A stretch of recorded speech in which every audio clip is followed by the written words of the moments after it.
Assalamualaikum warahmatullahi wabarakatuh.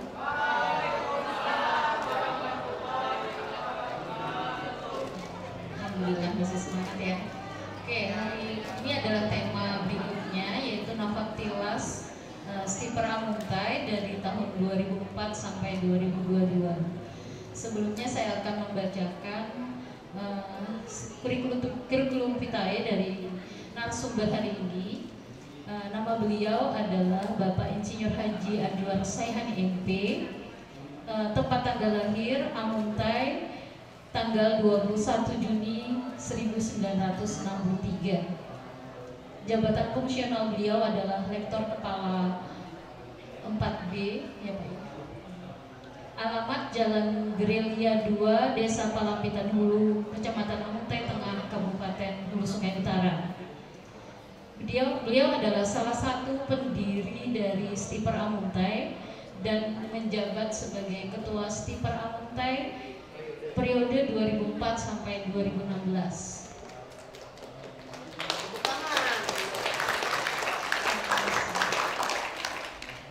Dia juga adalah dosen PNS dari LL Dikti yang diperbantukan di Skipper Amuntai. Beliau pernah menjabat sebagai Ketua Yayasan Bakti Muslimin Amuntai dan sekarang beliau sebagai Kepala Pusat Karir Skipper Amuntai.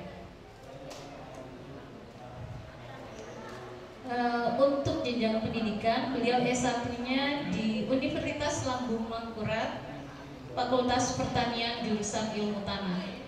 Sedangkan untuk S2 beliau di Pascasarjana Universitas Lambung Mangkurat Banjarbaru dengan jurusan Ekonomi Pertanian. Oke.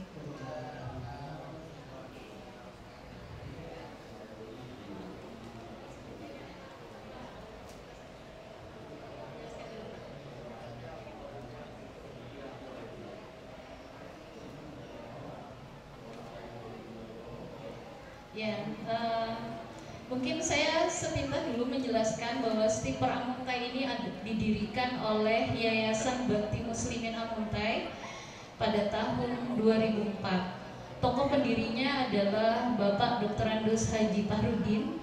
Sekarang beliau sudah almarhum. Beliau adalah Bupati Hulu Sungai Utara tahun 2004. Terus yang kedua adalah Bapak Haji Mahmudin. Dia adalah Ketua Yayasan Bakti Muslimin Amuntai.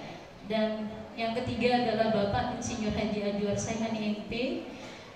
Beliau adalah Ketua Skipper Amuntai periode 2004 sampai 2016. Ya.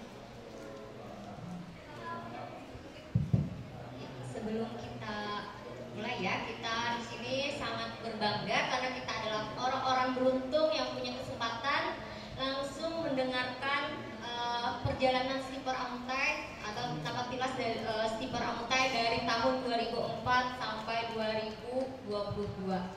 Tepuk tangan dulu untuk Skipper Amuntai. Karena bagi yang tidak di ruangan ya, tidak hadir, itu mereka sebenarnya memiliki kesempatan ya Pak, tapi mereka bukan orang-orang beruntung. Nah, artinya kita yang di sini karena kita adalah orang beruntung, maka jangan sampai kesempatan kita untuk mengetahui tentang Skipper Amuntai tidak kita ketahui karena banyak ya orang dari Skipper, perjalanan Skipper itu seperti apa, apalagi buat mahasiswa-mahasiswi yang masih baru itu belum tahu seperti apa Skipper Amuntai. Mungkin kita langsung ke materi ya. Mungkin yang pertanyaan pertama Pak dari kami mungkin selaku yang sebagai pendiri, kira-kira apa yang melatar belakangi berdirinya Skipper Amuntai Pak? Silakan Bapak. Ini ada kuis ya Bu Dewi, jadi tolong didengarkan. Bismillah, alhamdulillah, sebelumnya saya mengucapkan rasa hormat dan terima kasih kepada Ketua Skipper Amuntai Bapak Dr. Insinyur Haji Anwar Saihani. Alhamdulillah sampai sekarang dia mengantarkan stiker yang lebih baik ya. Sehingga sekarang sudah kita rasakan bersama bahwa stiker itu sudah mendekati unggul, insya Allah. Dan juga saya ucapkan terima kasih kepada Sivitas Akademika Stiper Amuntai, yang mana paling tidak sampai sekarang ini sudah mengantarkan stiker yang lebih baik. Mudah-mudahan Allah selalu memberikan keberkahan kepada kita semua. Amin ya rabbal alamin. Mungkin saya ini agak kecapean ya. Jadi dari kemarin itu datang dari tanah suci, agak kecapean juga, sampai sekarang masih belum pulih ya. Jadi kalau misalkan Bapak tidak terlalu berkesan atau tidak terlalu banyak memberikan sesuatu hal yang terkait dengan napaktilas stiper, Bapak mohon maaf yang sebesar-besarnya. Menjawab pertanyaan tadi ya, napaktilas stiper dari tahun 2004 sampai sekarang. Sebenarnya kalau kita berbicara napaktilas itu, kalau tahun 2004 itu stiper sudah go ya, sudah ada SK pendiriannya. Yang paling berat itu adalah sebelum itu, pascanya. Nah, awalnya begini, waktu itu Bapak jalan-jalan ketemu Bapak Bupati. Kok Pak Azwar sekarang di mana? Bilang saya di Banjarmasin Pak, di Uniska. Oh, gimana Pak Azwar kalau sana kita dirikan sekolah tinggi di sini? Lahan kita cukup banyak. Insya Allah Pak, nanti Bapak bisa membantu saya, dan saya berupaya untuk melakukan pendekatan dulu kepada hal-hal yang terkait dengan pendirian itu sendiri, terutama adalah Kupertis wilayah 11. Waktu itu Bapak ketemu dengan Pak Ridwan Sabran ya di Kupertis wilayah 11, konsultasi dengan beliau, ternyata beliau mengapresiasi. Kemudian lagi langsung ke kepala Kupertis, ketemu Pak Bupati pada beliau, nama beliau Pak Ustadz Basri.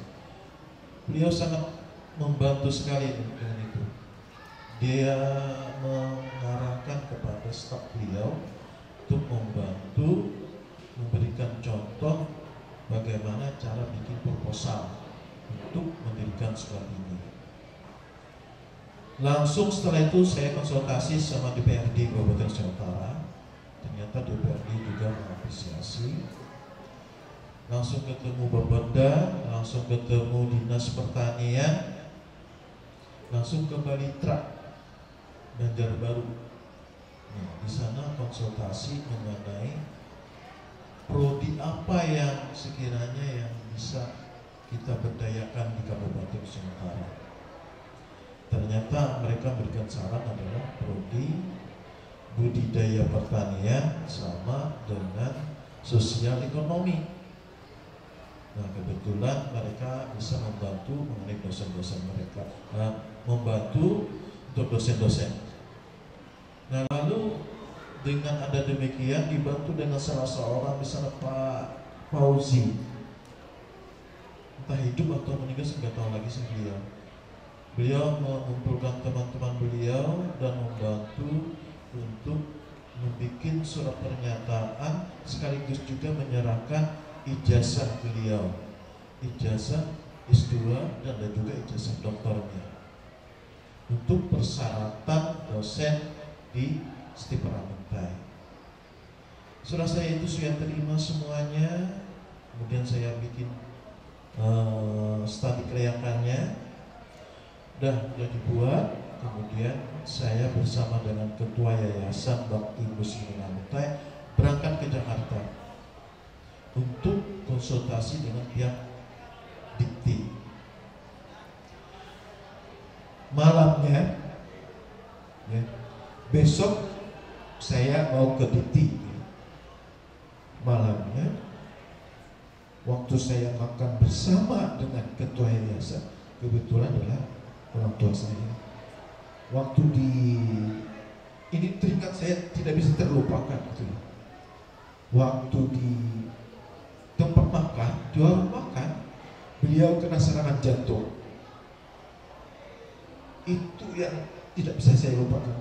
Kemana saya membawa orang tua saya ini? Waktu itu orang banyak di warung. Alhamdulillah saya digotong orang, dibawa ke mobil, saya bawa ke hotel. Kemudian setelah itu saya Pejati minum obat. Alhamdulillah terselamatkan beliau di serangan jantung. Itu pengalaman saya yang sangat berharga. Itu adalah perjuangan yang sangat saya ingat terus ya beliau.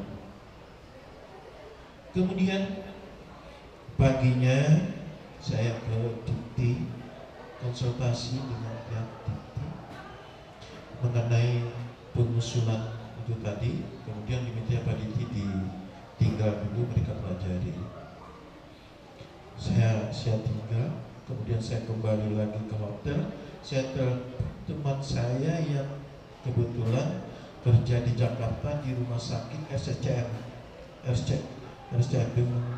Mangkusumo, Cipto Mangkusumo itu. Saya telepon bantu ayah saya untuk diperiksa sebelum pulang ke Amuntai.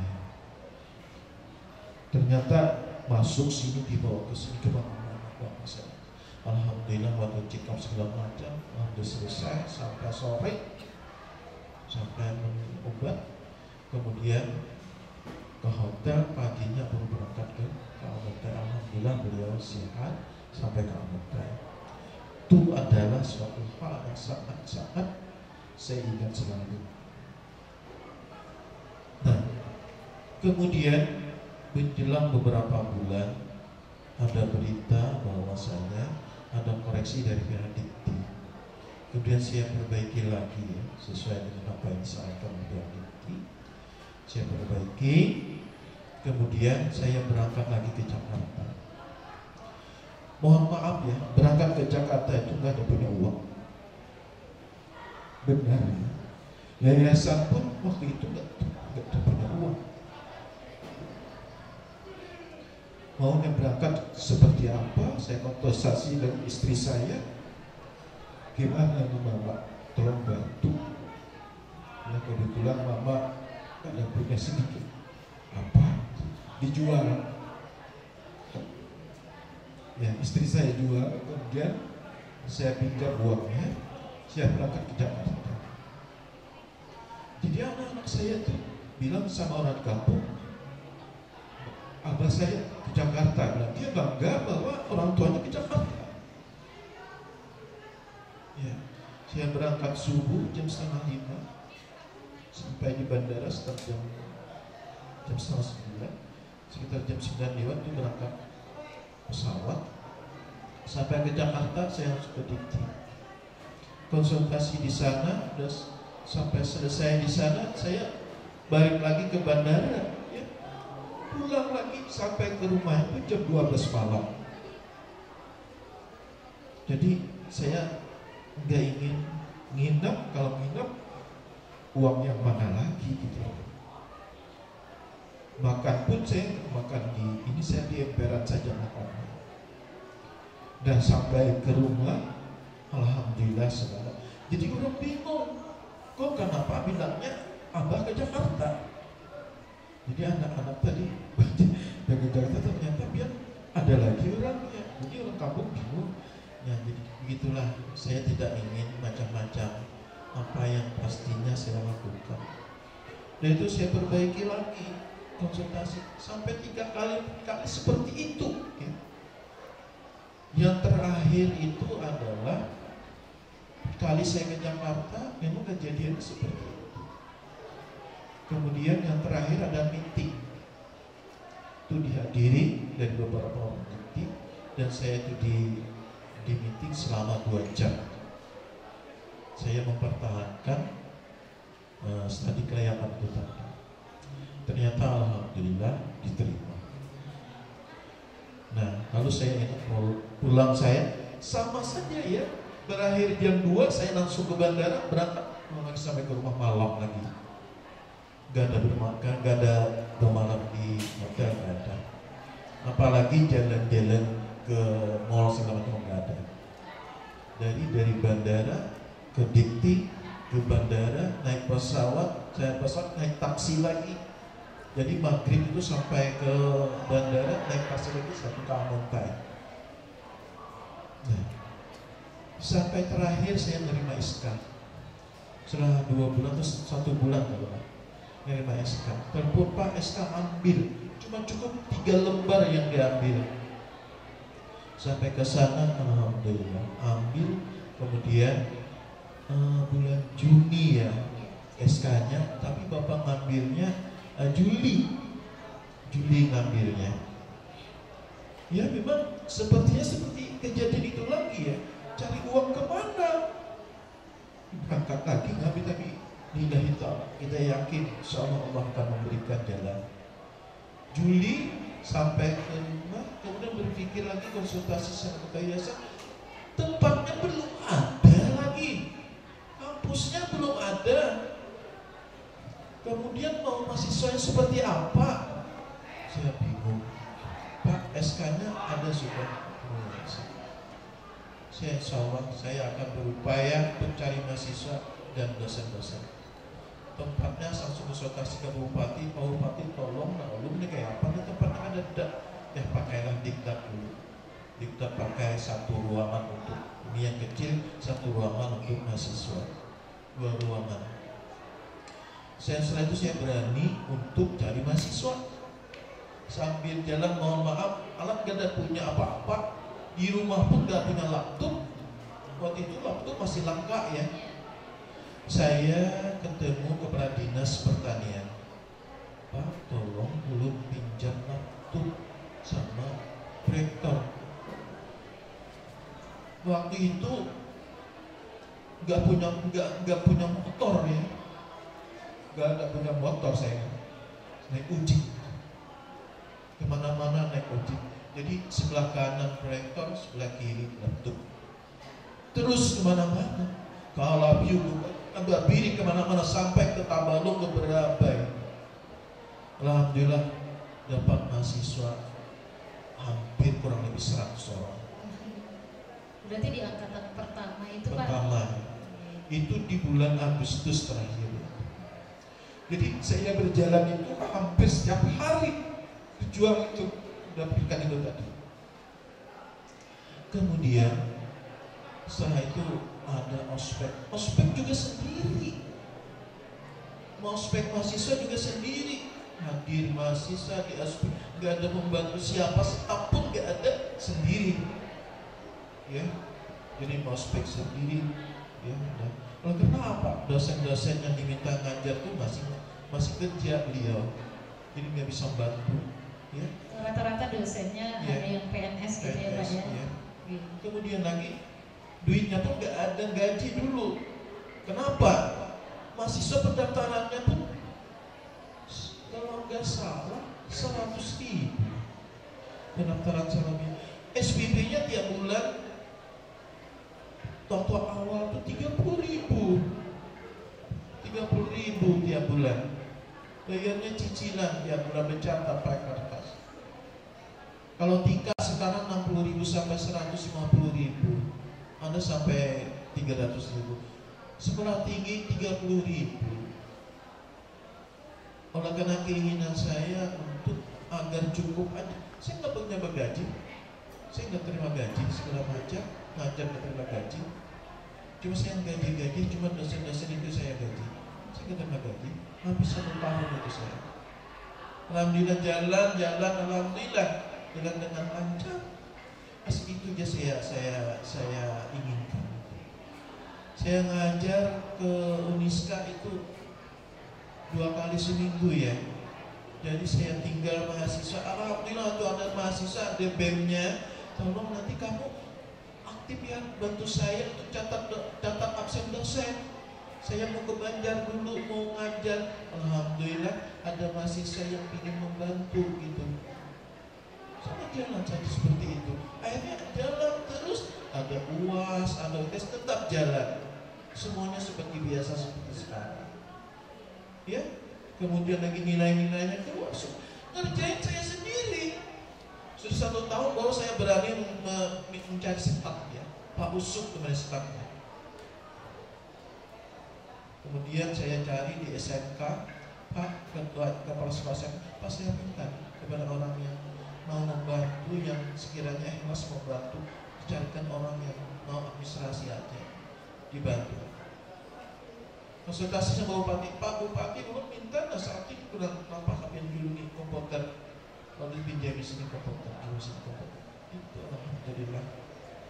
Jalan-jalan selama 2 tahun lancar, mahasiswa tambah lagi, ada 100 tambah lagi, ada 150 sampai jalan terus gitu ya.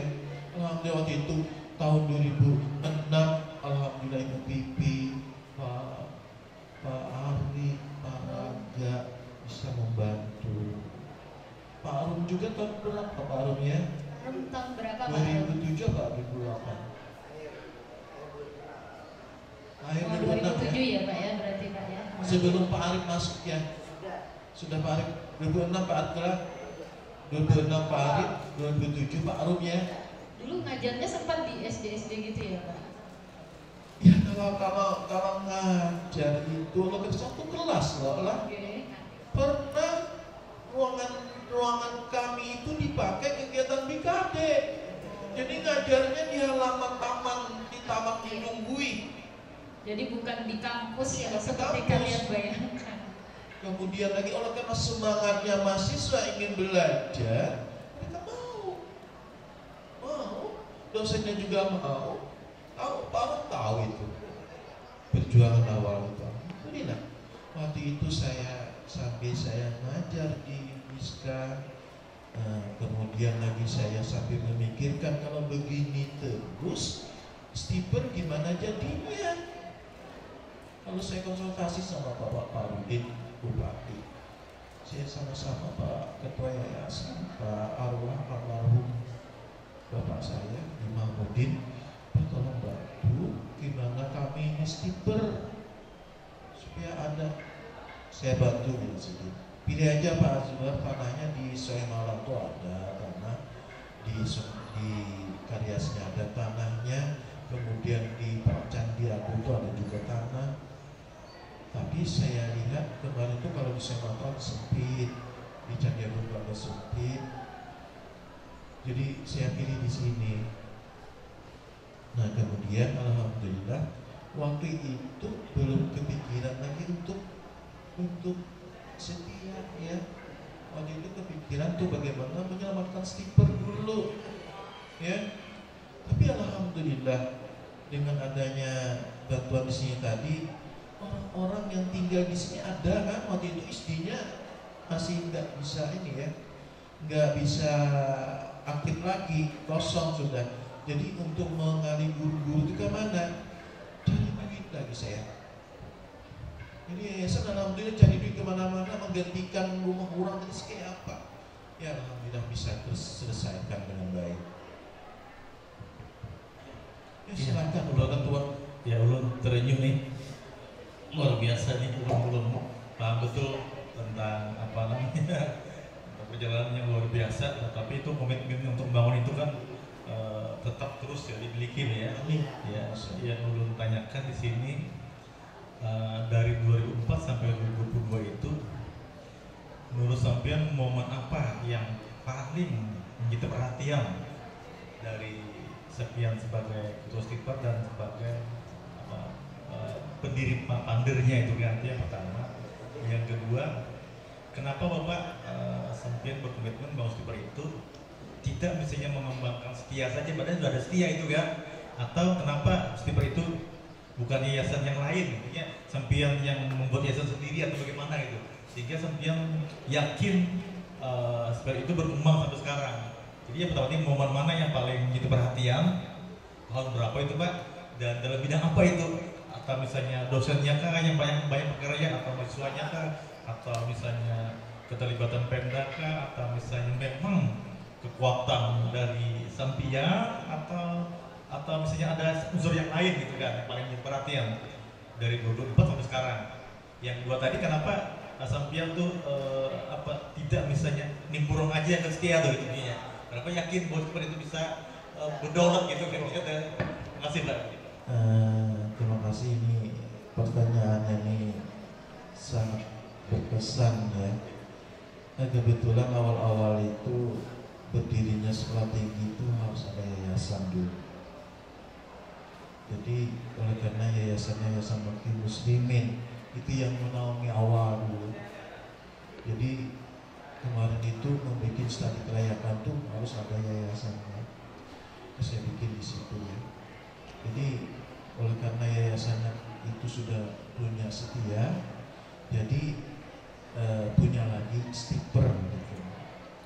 Jadi supaya yayasan lebih berkembang lagi, memiliki lembaga-lembaga perguruan tinggi, baik itu eksak dan juga sosial. Kemarin itu Pak, sekaligus juga keinginan dari Bapak Bupati beserta DPR tadi Pak, agar lahan rawa lebak yang ada di sini bisa tertangani. Itu ya. Kemudian yang terkesan saya itu Pak ya, yang sangat terkesan itu adalah semangat daripada mahasiswa itu Pak. Itu yang terkesan. Semangat mahasiswa itu yang membuat saya itu semangat gitu. Bisa semangat membantu supaya stiper itu bisa lebih maju. Sampai sosialisasi itu mahasiswa yang membantu tanpa diberi upah. Kendaraan dia sendiri, tapi nggak mau diberi upah. Tuh, kebersamaan kita semua itu yang memberikan keberhasilan kepada kita. Ya, nah jadi dari awal 2004 itu Pak ya, semangat mahasiswa untuk kuliah itu sangat besar. Apalagi di sana itu saya menciptakan rasa kebersamaan. Saya nggak bisa bahwa menganggap diri saya itu apa. Saya sama seperti mahasiswa. Kalau di luar sama-sama kan, apa yang dilakukan sama-sama. Tapi kalau di dalam kampus atau di dalam kelas beda, dosen dengan mahasiswa. Tapi kalau di luar sama-sama berjuang untuk kemajuan stiper. Sampai-sampai ada kegiatan macam-macam ya, sama-sama turun. Saya juga turun, mahasiswa juga turun, sama-sama. Akhirnya ada kebersamaan itu tadi, sehingga sudah timbul semangat bagaimana supaya stiper ke depan lebih baik lagi. Ya, itu tadi ya. Mahasiswa yang itu paling berkesan ya, yang paling berkesan karena semangat mahasiswa. Oke, mungkin tepuk tangan dulu ya buat mahasiswa. Hidup untuk mahasiswa.